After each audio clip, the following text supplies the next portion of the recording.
Japan, the land of the rising sun, Mount Fuji, cherry blossoms, and well, the sushi and anime, which is more or less familiar to us Trinbagonian peeps here. Sushi and anime, we know about those. Ooh, what's up, Trinbago Vibe peeps? Welcome to another edition of Trinbago Vibes. Right now, it is Friday night. We here at NALIS, our National Library, right next to the Red House, Woodford Square, the church, and the old fire building, right?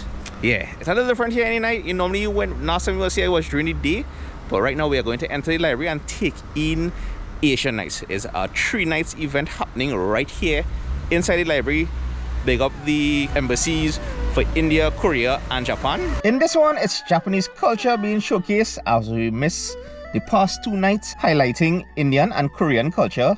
So yeah, so it's Japanese culture in this one, Trinbago Vibes. And it's pretty cool to be in our library at this hour of the night. Actually, let me just show you the Korean and Indian cultures on display. I mean, a good bit of you all watching may be familiar with the dolak and the sitar and stuff, but we're more concentrating on the Japanese side of things in this one. Oh, these are pretty cool. Dread, this is awesome, especially when you Google what these dolls represent. Yeah, it's basically the imperial couple along with their attendants and musicians and everything. Yeah. Now, diplomatic relations between Japan and Trinidad and Tobago was established in 1964.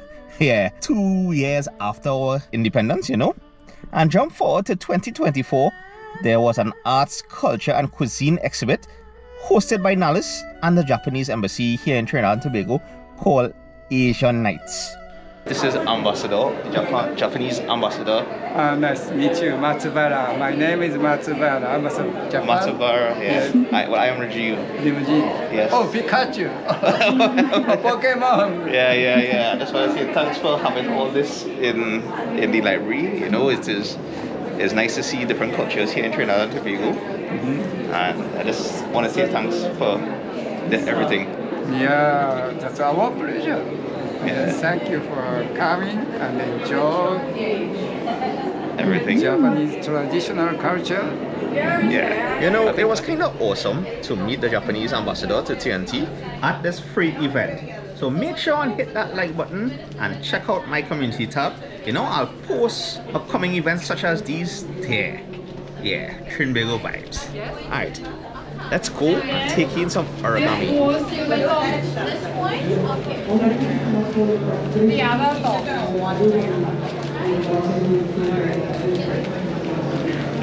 Correct. And one thing though, when you do your folding, before you do the crease, always make sure to get one. Yes. And then now, This is such a he's a professional. He's a professional. We are making horn of this samurai hat. So like this, make a little bit angle and then make a horn. Like this. So we're coming to Like this.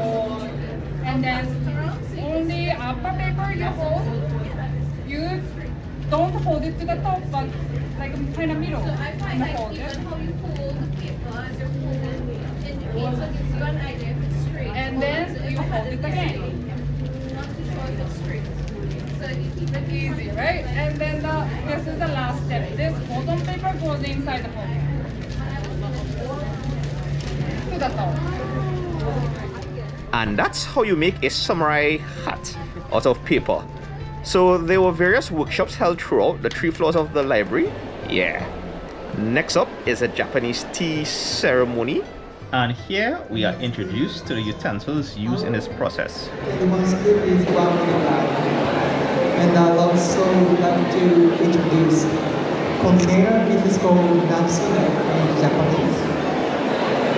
This contains the matcha. There is the matcha powder inside. And also I'd like to introduce the tea bowl. And you can see the bottom of the tea bowl is flat rather than round. So this shape makes it easier to make a matcha tea.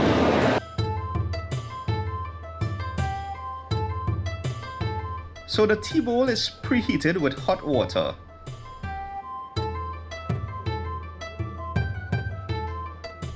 Now this is the chasen or tea whisk.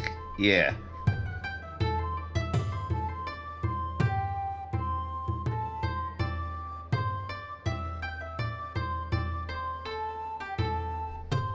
After which the water is discarded and the tea bowl is wiped clean. Now this cloth is called chakin. Yeah. Now if I'm pronouncing these words wrong, please forgive me. It is not my first language. Now this here is the basics, and according to Japan's guide, the purpose of the tea ceremony is for the guests to enjoy the hospitality of the host in a calm, tranquil and serene atmosphere. Right. Now some matcha tea is added to the tea bowl.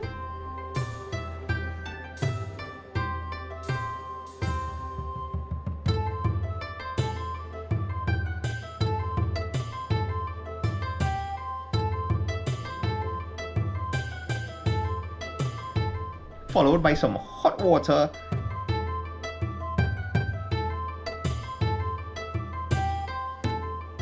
and now the whisk is used to mix the matcha and the hot water together for about 30 seconds. And finally the tea master hands the tea to the guests and they bow. So basically it's a 7-step process, the Japanese tea ceremony. The stuff we are learning in this one, amazing.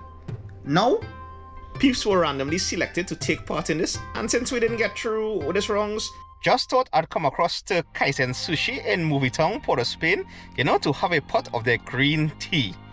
Yeah, it's also imported from Japan. And since we're here, might as well have some tuna nigiri. Basically is a rice roll with a slice of tuna on top. Yeah. A salmon sashimi, which is basically fresh salmon. And the Godzilla roll. Yeah, no, I don't know why I said it, so probably that's, a memory of mine. But since this is our Japanese vibes, yeah, we're gonna try the Godzilla roll, in one of the first spots that offered sushi in Trinidad, at least to my knowledge. Let me know in the comments below if you know the name of it back then. But anyway, the sashimi is always meaty and delicious. The nigiri was okay, and the Godzilla roll was fresh, especially with that seasoned seaweed on top, and it more or less overpowered the flavors of this roll. Anywho, now that my belly is full, let's insta-teleport back to the library, where you could have practiced some Japanese calligraphy. And like I mentioned before, this is pretty cool, to explore other cultures right here in Trinidad and Tobago. Right now we're going into a manga drawing class right here in NALIS, in the National Library. This is the Asian nights that they had for the past 3 days. This is the last night, the 19th, it's a Friday. So you see this tea ceremony, you see a little bit of the origami, you saw the display, right? I didn't get a chance to go and watch the anime that they have showing downstairs, but let's go check out the manga right now. Which is Japanese comics, right? Yeah. And more or less the eye and face. Yeah. Big up, the teachers here. Right, so any more questions before we wrap up? Everybody's good? Now this was just a 15 to 30 minutes workshop, and it was the last one in the day. So there's only so much you could learn during this time, but it was a nice process. And well, the teachers in this one were very patient in teaching us how to draw the anime face, in a sense, manga face. And well, this is my final drawing. Yeah, I kind of get fed up with the hair after a while, but big up my wife's drawing. This is pretty awesome. The last thing they have is yukata, but that line was too long and they just close off. So that's it. We're walking out to the library now. So hope you all enjoyed this one. It's a little different from the normal vibes here on the channel, but I'll see you all in the next one. Gone later.